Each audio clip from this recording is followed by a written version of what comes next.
Hi guys, today I'm going to show you how to make a simple JSON file and show it on a live server and then call it API into your React project.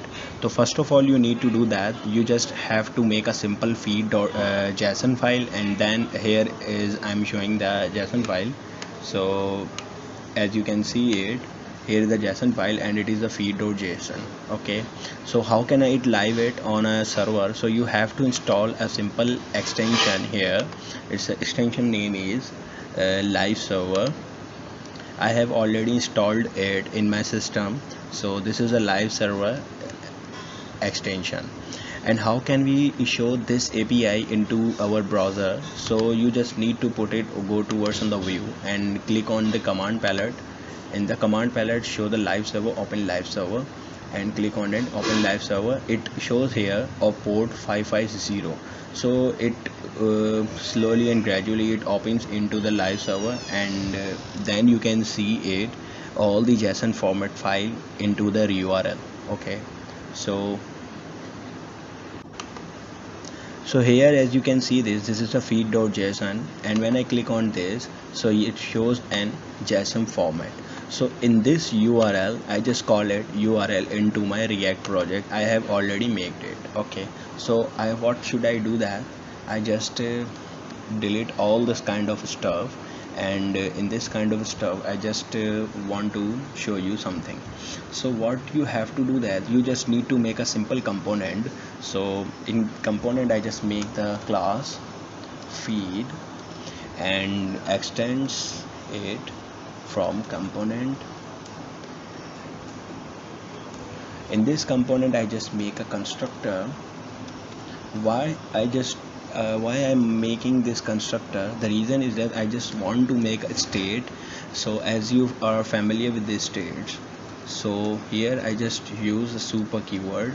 In this super keyword I just make a simple this start state and equal to words in the simple JSON array. So I'm making an array data. In the data is a property, and in the property I just making a simple empty array string. Okay, so what should we do in the next? You just to make a simple component feed. So I just making a component named did mount. What did mount is, when you are rendering this component, it mount the URL. So I just make this component did mount and make a fetch function. In the fetch function I just put it my URL. So I just showing this URL, and I'm doing the code. Then this is as you are familiar with, when you are calling the URL, you just use a ajax. Okay, so I'm just using the fetch function, and in React project you are not allowed to use ajax. You have to apply the libraries and all kind of stuff, then you can call your URL. But I am putting a fetch function, it works nicely. So here I'm making a simple variable. In the response arrow function has a response dot JSON. Okay, so I have a JSON file, so I'm making a JSON response, and in that JSON I just making a simple then. Here I just making a response, and response I'm making a arrow function. An arrow function is making console. Why I'm putting console.log? The reason is that I'm just checking what response get in a console. Okay, so I'm just putting response. In this dot set state. So set state you have to put it like function, and this like that. Okay, so here I'm just putting a single semicolon, and this is the data is I'm making a property and get all the result in a response. Okay, so I think it works nice. And now I'm going towards the render function. In the class component just put it out the render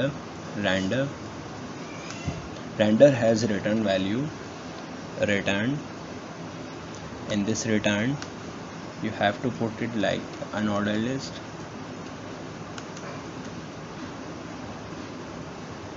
In the unordered list, we just put it like this, unordered list. And here I am rendering the component this dot state dot data dot map. I'm going to make a map function. Here is a dynamic data I arrow function. And what should I do that arrow function? I just put it like a simple list items. If you want to make a list item, so you just need to put it like the list. And the list item I just putting a key because it shows an error about the about the props key error. I'm just putting an I. And here I just make a simple h1 tag. So what should h1 tag has? H1 tag just showing the result of a URL which is coming data from the URL. I'm just going to show the names. So how can I get the names? Here I'm just seeing my JSON format. So here I have a JSON format and the property is name, ID and item component. So I'm just putting a name here in my code. So here is a name. So you can see this name by using this URL, and you have to clear out all this kind of stuffs. And now we have to put the URL here. So how can we get a data from the JSON? So the one thing here is that you just put the URL on a live server, then you call it. Okay, so I have a live server, this URL, and I copy it and paste it here in a single code. So this kind of data it's get in the response, and response will response this console.log response, and I just make a state like a data and get the response here in a data format. After all, you just put it the render function. In the render function you just put a return value. As you're familiar, the return function, it returns an HTML code in a React. Okay, so here you have to put a semicolon, and this component I'm calling it into the app.js. How can I call it? So you have to make a simple nested class name and package name, and then call this URL my component and fetch function. So here is the fetch functions, but I have making a nested.js, so I just replace it into the nested. Okay, and now we have to execute this project. So I'm going to execute this project. How can I execute? I'm going towards in a directory and make some command prompt. In this command prompt I'm just making npm start. This command will run your React project. When I execute this project, it shows an error about the feeds is not defined. So what is the problem is, you just export this app into the default nested. I just exported this app feeds, right? So here is the making a feed class. So now we execute this project again.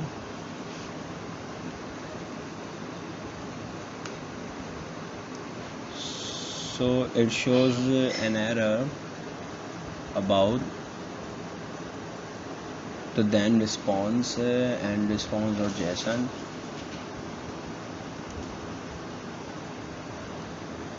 Okay,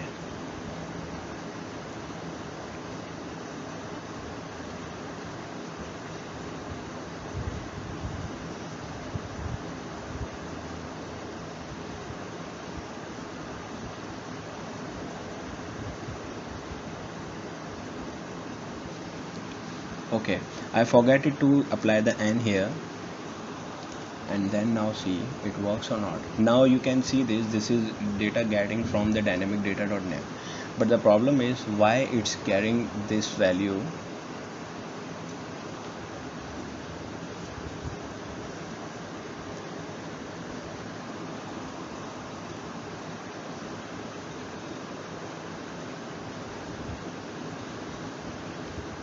we just put it here,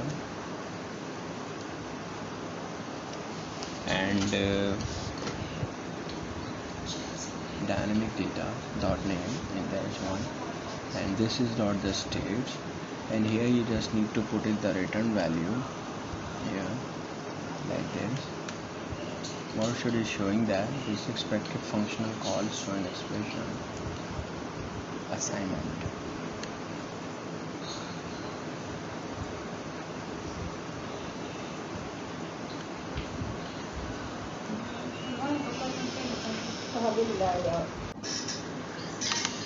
Okay, one thing I forgot it here.